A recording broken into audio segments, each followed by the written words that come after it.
the next speaker, a doctor, Dr. Béatrice Milbert. Thank you to be there. Béatrice Milbert is doing something very special. She's doing a breakthrough in medicine, and she's bringing you some of the innovation of the 21st century that is quite mind-boggling. And I told her, yes, you can dare to go ahead, because we are in a century of innovation. And with the COVID, we have only talked of the disease. It's a disease-centered media drumming propaganda.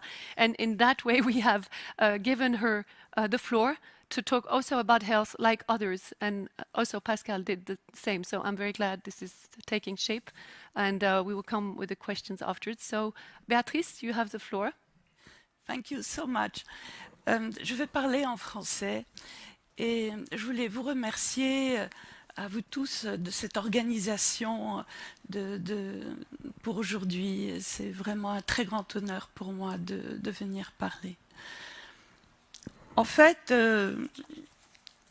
l'interrogation que j'ai eue, c'est dans tout ce désastre, cette pandémie terrible, est-ce qu'il n'y a pas une autre façon d'aborder le corps humain et d'avoir une autre compréhension de ce qui se passe?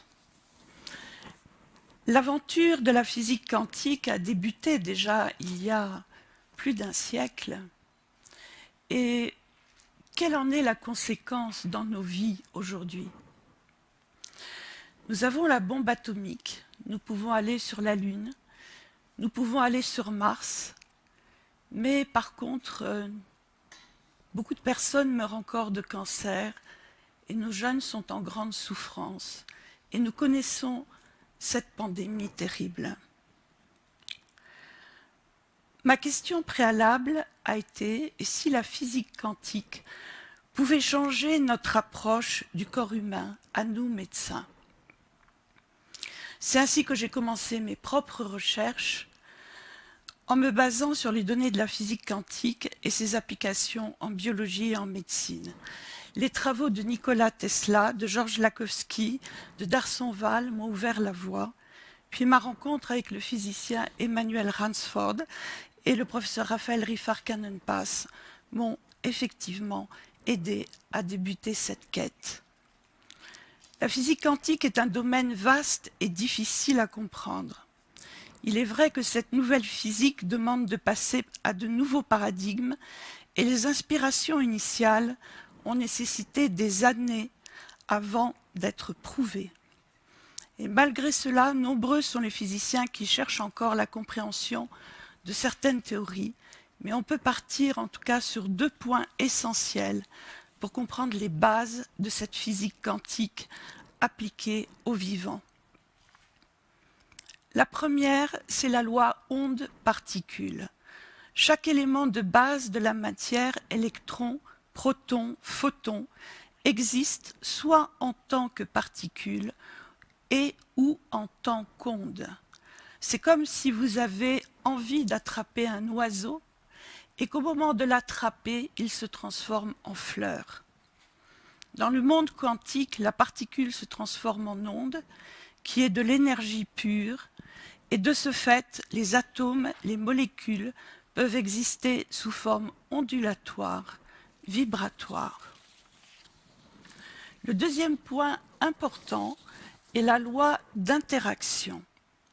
Celle-ci explique le lien invisible qui lie deux particules, deux molécules, deux objets, deux individus qui ont été mis en contact à un moment dans l'univers.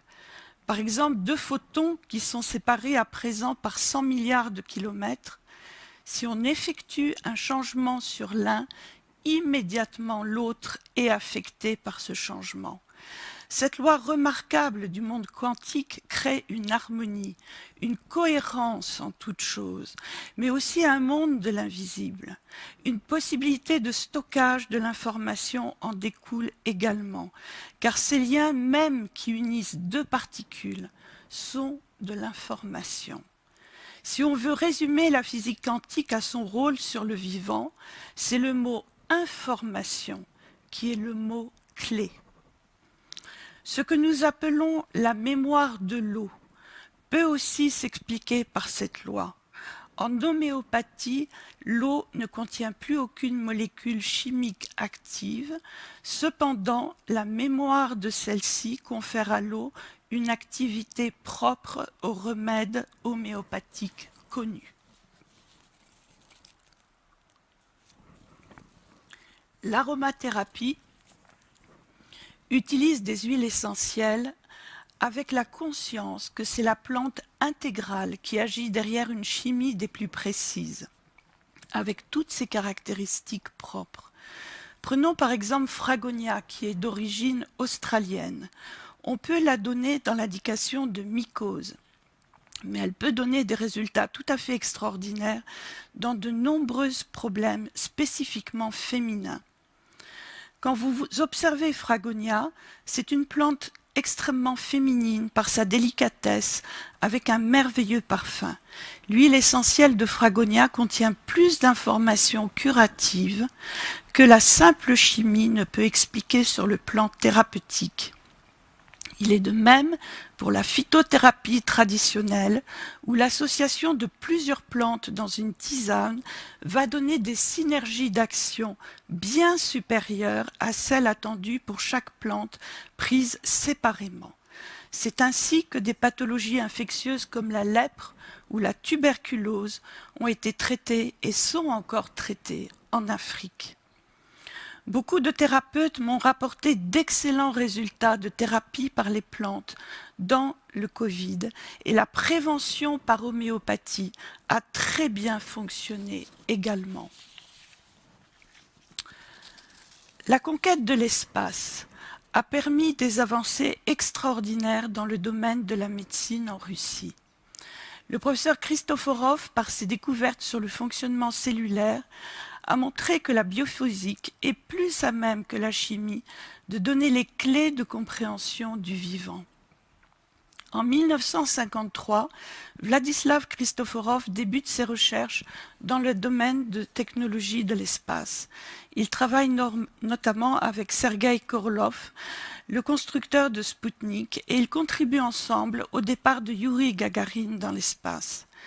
Il a mis au point des appareils extrêmement sophistiqués et précis, appelés appareils de médecine quantique, mêlant à la fois infrarouge, laser et champs électromagnétiques.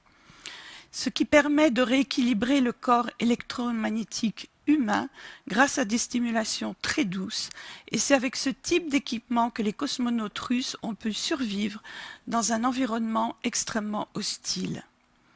Le fait que les cosmonautes russes aient pu rester plus de 6 mois dans l'espace et revenir après cela sur Terre en bonne santé est essentiellement lié aux techniques élaborées pour son institut de biophysique quantique de Moscou.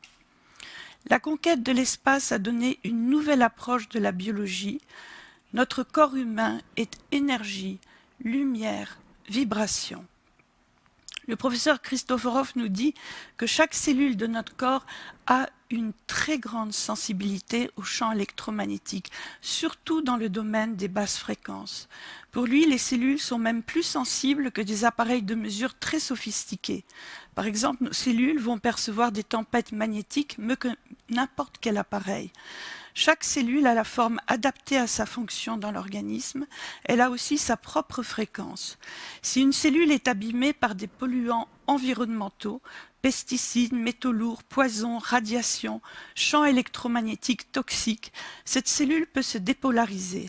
Mais avec un appareil quantique comme celui du professeur Christoforov ou comme ceux de Lakhovsky, qui sont des oscillateurs à longueur d'onde multiples, il a été possible de réharmoniser et de redonner la fréquence qui leur correspondait.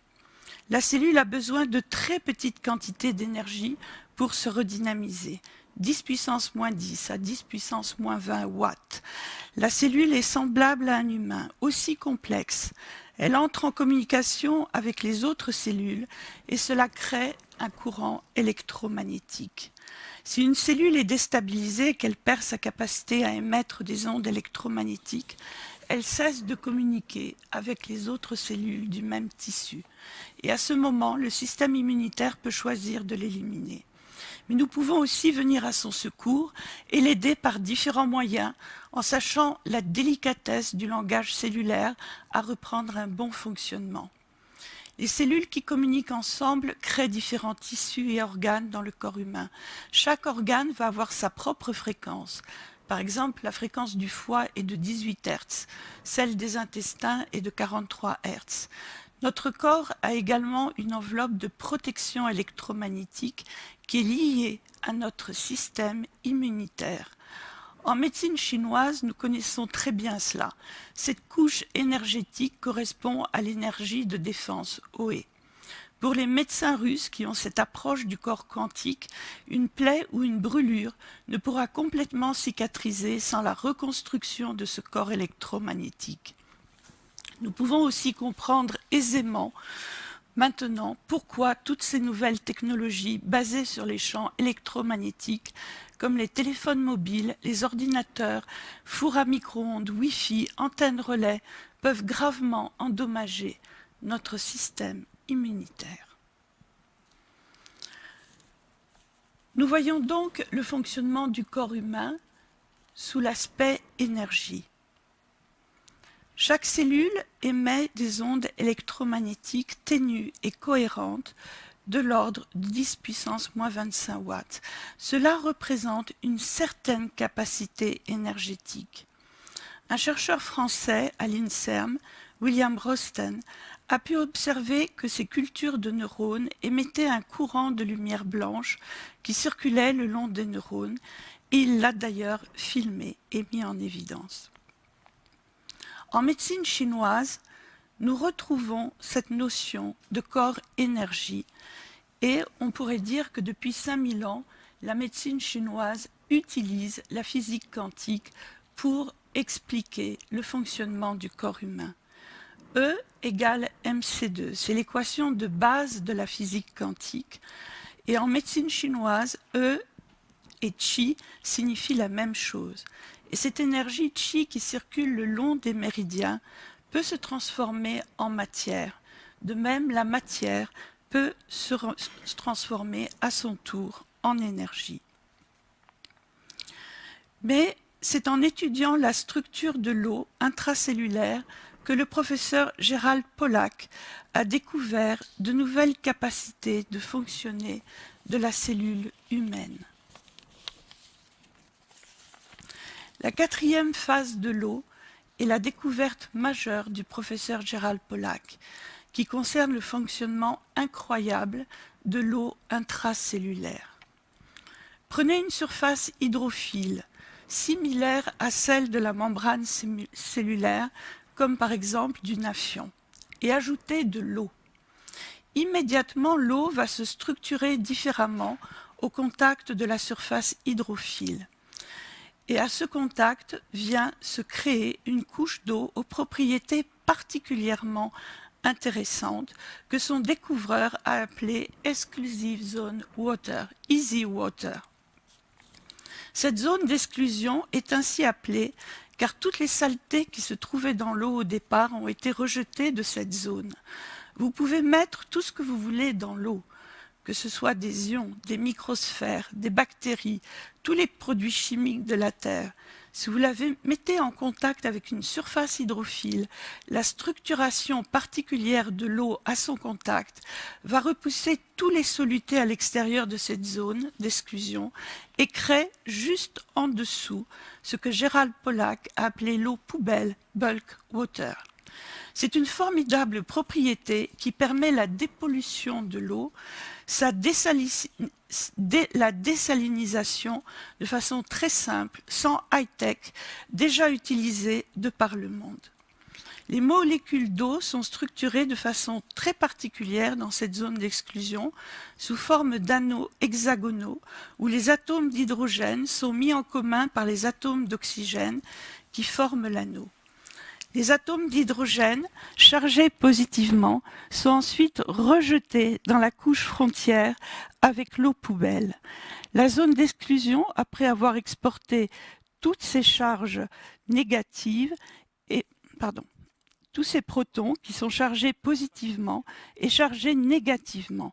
Si vous avez donc une zone chargée négativement et en dessous une zone chargée positivement, vous avez le fonctionnement d'une batterie. Et c'est exactement ce qu'a refait donc comme expérience le professeur Gérald Pollack. Il a mis des microélectrodes dans ces deux couches d'eau et un petit courant est passé suffisamment pour allumer une petite LED. Les propriétés physiques des anneaux vus précédemment fonctionnent sur un mode vibratoire, capturant des ondes électromagnétiques, donnant ainsi des domaines de cohérence quantique qui sont de véritables antennes à capter, emmagasiner et transmettre de l'information en un flash à l'organisme tout entier. Elles ont aussi, du fait de la proximité avec la membrane cellulaire, une action de protection de la cellule en établissant des liens spécifiques avec certaines molécules et en leur facilitant l'entrée dans les cellules.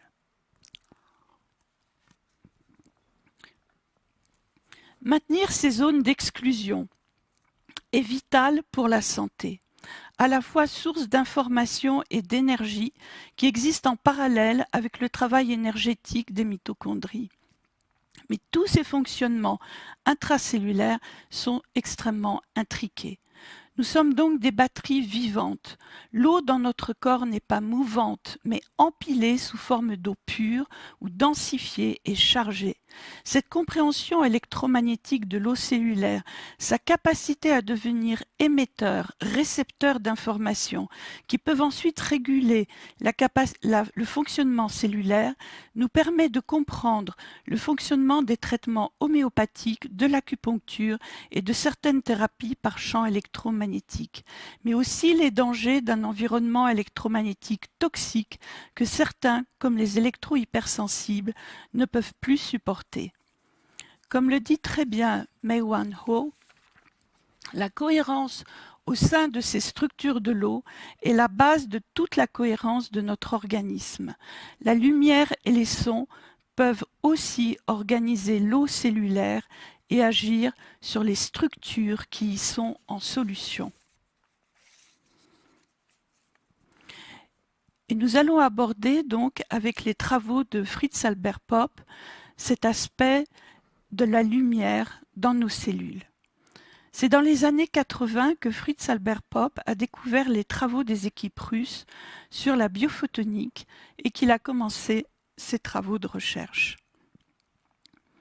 Si vous envoyez de la lumière à une cellule, elle réagit comme un accumulateur de photons. L'ADN émet aussi des photons lorsque les deux brins d'ADN s'ouvrent. Fritz Albert Popp dit que ce sont les biophotons stockés dans l'ADN qui génèrent l'énergie électromagnétique et ce serait cette énergie qui régulerait les 100 000 réactions chimiques qui ont lieu chaque seconde dans chaque cellule de l'organisme humain, créant un champ de cohérence électromagnétique, mais aussi un système de régulation, de mémorisation et d'information avec le champ de cohérence de l'univers. Pour Popp, la maladie apparaît quand le corps ou l'environnement perd sa cohérence quantique. L'homéopathie est une des rares médecines qui agit spécifiquement sur le champ photonique et la possibilité de le réguler. D'autres travaux ont été depuis menés par rapport à l'action de la lumière sur nos cellules. Et ce sont en particulier Tina Karou et Michael Hamblin. Tina Karou est une chercheuse russe, Michael Hamblin est un chercheur américain qui est à Harvard. Ils ont considérablement fait avancer les thérapies par la lumière, en particulier avec les infrarouges qu'utilisait déjà Christoforov dans les appareils pour l'espace. Ils considèrent que c'est dans l'infrarouge que se joue une grande partie de la biologie moléculaire. Ce type de rayonnement a un effet accélérateur sur les processus physiologiques. L'hémoglobine, la mélanine et l'eau sont les trois cibles les plus importantes de la lumière. La mitochondrie dans la cellule joue le rôle de photomodulateur. et ces mécanismes d'action ont déjà été explorés depuis plus de 30 ans par Tina Carew. Michael Hamblin a également publié de nombreux articles sur l'action cellulaire de la lumière, en particulier pour stopper les états inflammatoires. Les infrarouges agissent en éliminant les radicaux libres, en particulier NO, qui bloquent l'enzyme cytochrome C oxydase, ce qui permet à nouveau l'action de l'oxygène au niveau de la cellule, et on remet donc celle-ci en fonction. Cela permet de fabriquer à nouveau des molécules d'ATP.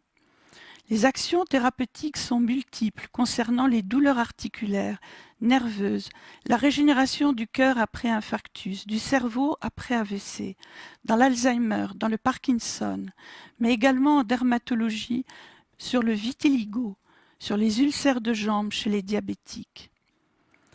Comme dit Tina Carew, peut-être il est temps de considérer la photomodulation comme un équivalent des médicaments.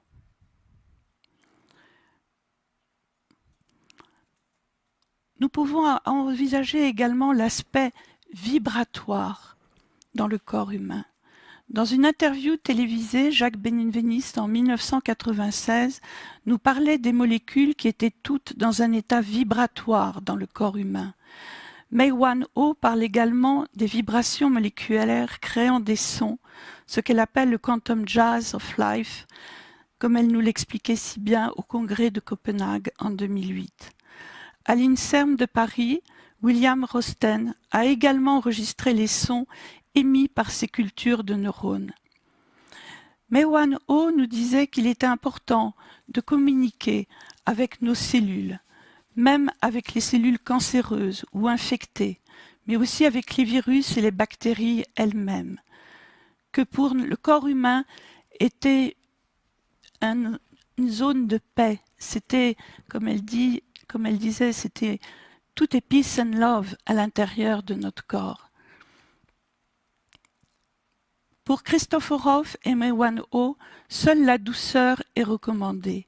Plus le contact est doux, plus il est efficace. Les thérapies par le toucher, en douceur, par les sons, les couleurs sont les meilleures.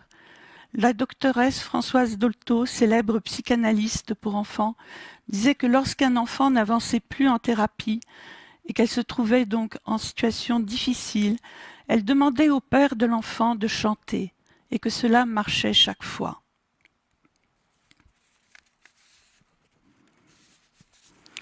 En conclusion, nous pouvons dire que nous venons de survoler un siècle de recherche en biophysique médicale, issue de la recherche en physique quantique appliquée au vivant.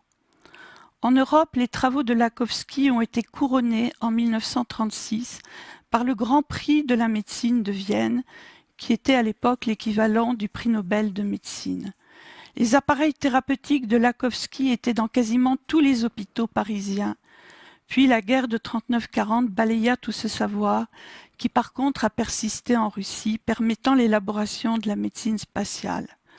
Aujourd'hui, de nombreux appareils ont vu le jour dans le monde entier et sont utilisés tant sur le plan diagnostique que thérapeutique, utilisant toutes ces notions que nous venons d'évoquer. À part dans les hôpitaux en Russie ou aux États-Unis ou dans des cliniques privées, ces appareils sont rarement utilisés et ont pourtant beaucoup d'intérêt à être intégrés dans les structures médicales classiques. C'est essentiel, c'est la grande leçon de la physique quantique, c'est de pouvoir réunir toutes les médecines pour le bénéfice du patient, de lui donner la possibilité de retrouver la qualité de son système immunitaire pour l'aider à se défendre dans les pandémies telles que nous connaissons actuellement. Nous redécouvrons la richesse et la complémentarité de toutes les médecines de notre planète. Voilà, ce sera le rôle de la fondation que j'ai créée en Suisse, qui s'appelle IRIM, et aussi de l'Université libre de médecine intégrative, de promouvoir cette intégration de ces médecines à la médecine classique. Nous avons encore beaucoup à apprendre sur la façon dont fonctionne le corps humain Et cette compréhension devrait amener une autre conscience du vivant.